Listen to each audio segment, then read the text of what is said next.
Well, this is the game that's kind of a pivotal game where it can send you the long road to the championship or much shorter. So, I mean, I think we're very fortunate to get the win. From a team standpoint, I was very pleased with the way we came out and kind of set the tone offensively. Even though we didn't have a lot to show for it, I thought we were putting some really good swings on the baseball. And at that point, I could kind of tell our guys were locked in offensively. As far as, the final score, I don't think that's is indicative of at least our feeling or that we're going to rest on that and think it's an easy road. It's just one of those baseball games that, which we've certainly been on the other side of that before. So we'll expect, whether it be Ohio State or Nebraska, we're going to expect a very good ball game tomorrow. We're going to take this for what it is. It's just another game. It's a win, regardless of the score, and refocus and be ready to play tomorrow. Let's take questions from the student athletes. Sam, how did it feel to kind of break out like that and hit the ball as hard as you did today? I mean, it felt good, to get back in the swing of things. But, I feel like I feed off the other guys. They keep hitting the ball hard and seeing good fastball strikes. And that's what we got to do when we lay off the off speed and hit fastball strikes. We're going to be successful. And that's what we did today. Justin, you started off the bottom of the fifth with a single. That was one of the wackiest innings I think we've ever seen, with a couple of numbers and a lot of breaks going your way. Have you ever had an inning like that? What was it like to be in the middle of a kind of a crazy rally like that? We haven't had that kind of inning before. We just string together hits. So, yeah, it was a wacky inning, but we make our own luck, and we put the ball in play. Good things happen. The irony of that game was they must have caught 4 or 5 leaping against the outfield wall. I mean, how many times have you ever hit the ball that hard and had that many extra base hits taken away from you like that? Not too many. They played really good defense tonight, but we just got to keep hitting the ball hard. Joe, when they have such an experienced lineup, 6 upperclassmen, you bench them 8 days later, how are you able to kind of keep their offense in check, 300 runs, over 7? Well, the first time I faced them, I was mostly working fastballs away. So this time around, I kind of tried to flip it around a little bit, throw a little bit more fastballs inside, and start off with more off-speed pitches. So that kind of helped me out a little bit.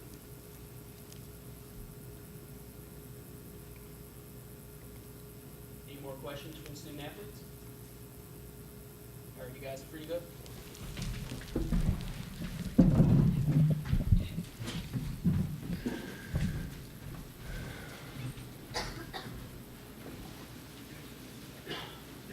Question of Coach.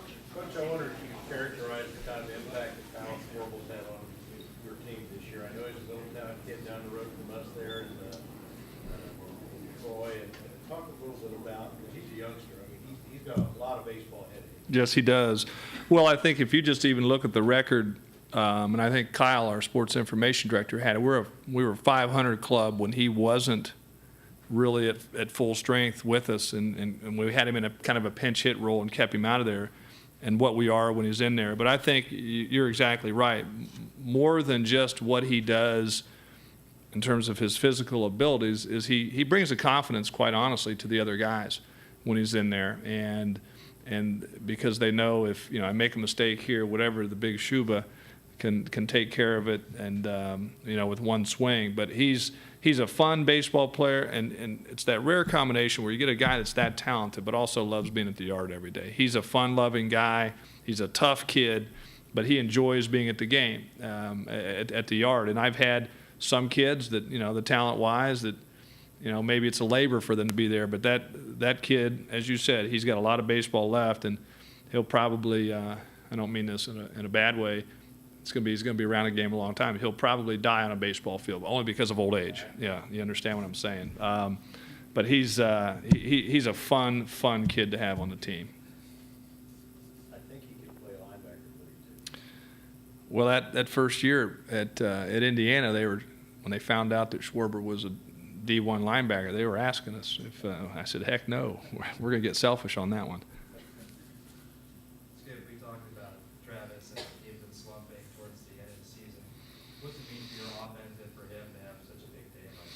I think it's very important, and we've been saying all year, it's like when you look at the early part of our season and what we were accomplishing, and it's all been documented, the win streak and all of that. At that time, we were having some of our middle of the order guys firing on all cylinders. When we kind of hit that stretch toward the end of the season, when we became what I would consider kind of a normal college offensive team, it was some of those guys in the middle of the order weren't getting it done, Sam specifically. So if we can get him going again like he's capable, I think this team can be as good a team as there is in the country offensively. And, you still need the pitching and defense if you're going to, really make a run at it. But, our defense is every self-described, and everybody describes kind of our Achilles heel. So if we're going to be a little deficient at that, we're going to need Sam Travis hitting the baseball. And hopefully tonight's going to jumpstart him. Skip, I have to ask you about that inning as well. Some hard hit balls, and of course Wetzel made all those nice plays, so I guess it kind of evened out. But have you ever seen something like that with all the numbers and just hustle plays beating out hits like that? Well, it is. I mean, it's about. I think you see kind of a microcosm of baseball in general, where people say it'll even out over the season. You look at that game, and you brought it up. It could have. First time through the order, as I looked at it, if we're playing in a regular ballpark, and I mean regular in terms of distance, this is a gorgeous park, we're probably up 5-0. And in the first inning, realistically, we probably go back to back to back. That's 3, right? Back to back to back. Yes. And so here we are looking up. The way we swung the bat, we're only up at that time 1-0, I think it was. So, maybe the baseball gods were looking out for us there when it kind of evened up and we got some cheapy runs. But again, we'll put this one to rest and refocus and not think it's going to be that easy offensively, whomever we play tomorrow. So much has been documented about your offensive year that your team has had, but I've seen you play back-to-back weekends now. I've been very impressed with your pitching. Characterize what type of staff you have. It's not a staff, and this isn't any disrespect to the kids at all, but it's not a staff where a bunch of people are going to come in here and say there's a ton of high draft caliber players. What you have is you have a bunch of good college pitchers and some guys that certainly are professional caliber, but what they all do is they understand and they've embraced their roles. And probably the biggest thing is they throw strikes. And because we preach that, if you throw strikes and you let us work behind you a little bit, we're going to take care of it. But this staff is to me, they understand their limitations, they understand their strengths, and they work towards those, and they don't try to be somebody they're not. You'll see probably a guy tomorrow, Kyle Hart, who goes for us, not an overpowering guy. He understands, his is all about location and stuff, and he trusts his stuff, and that's probably the biggest. They trust their stuff, and they try not to be somebody that they're not. So,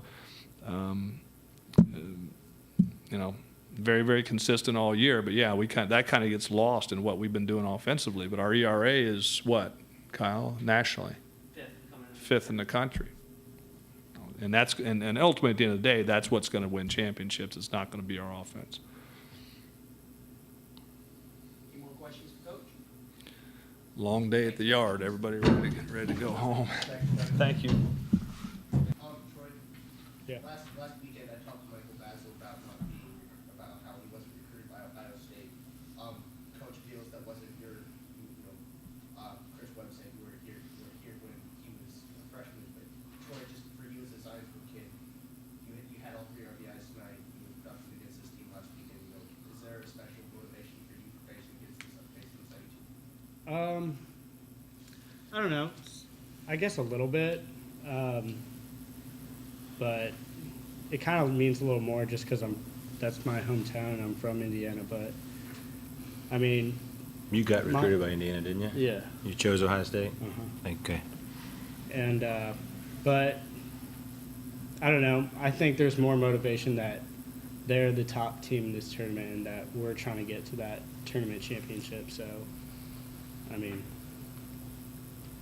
I don't know. That's more of a motivation than just that I'm from there. Brian, I think anybody who's ever pitched in a game of baseball has had an inning like the 5th inning tonight.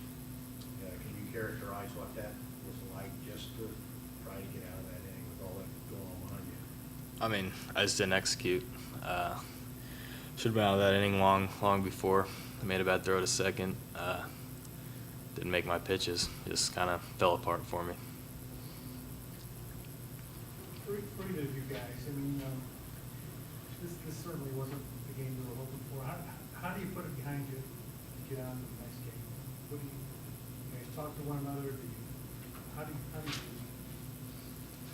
I mean, I think as a team, our team's going to come out tomorrow, and they're going to pick me up especially. Kind of put them in a hole early today, and tomorrow they're just going to come out and do what we do best.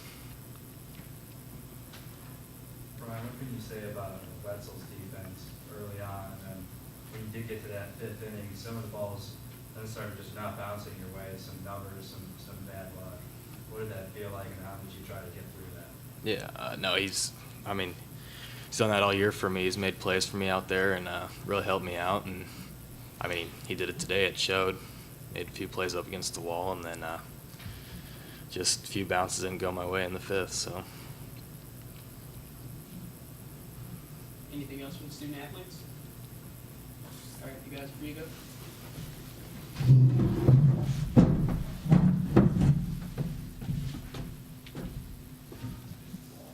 Questions for Coach? Coach, kind of the same question that we had for the athletes earlier. How do you regroup from this loss? What do you tell the guys to get ready for tomorrow being an elimination game? Well, exactly it. It's an elimination game. Our backs are against the wall, and we've responded in these situations well. And you're playing for your baseball lives tomorrow, so they'll bounce back. They're young, they're resilient. They'll get sleep and they'll get a good meal, and we'll be ready to go tomorrow at 3:35. Coach, you talked a little bit about Brian's outing. It seemed like in the first inning, they hit him pretty hard. You got some defense behind him, and then in the inning, they scored all the runs. It seemed like everything went against him. Yeah, if you look at numbers, our left fielder had 8 putouts. Our first baseman had 3. That means the ball was up in the zone.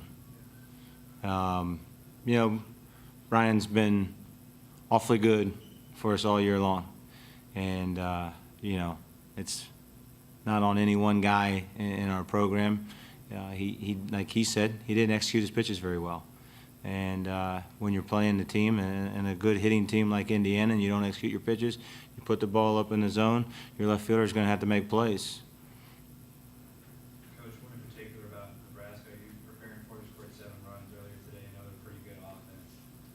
Yeah, well, you know, we'll run Jaron Long out there, and Jaron's got the ability to mix and pitch in the bottom of the zone, and you know, we look forward to getting back out on the field tomorrow, and you know, again, it's going to be about execution. And if Jaron's able to execute and use his changeup and his cutter and the sinking fastball in the bottom of the zone, he'll hold them at bay.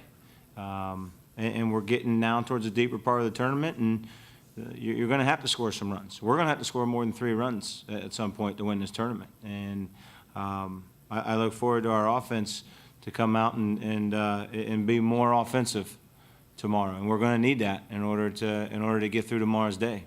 You had to be pleased and pretty hopeful the way you came back and took that 3-2 lead, because you had a couple very good timely hits, you know, with 2 outs there, and that had to be an optimistic harbinger of good things for you. Yeah, you know, and I'm optimistic that our offense is ready to break out. I mean, we have some guys that are taking some pretty good at bats, and we're ready to get things going. You know, they just need to bust out, just kind of bust out and get some confidence. And you know, the fact that, you know, confidence is huge, and the fact that we barely threatened in the last 4 innings is case in point on confidence.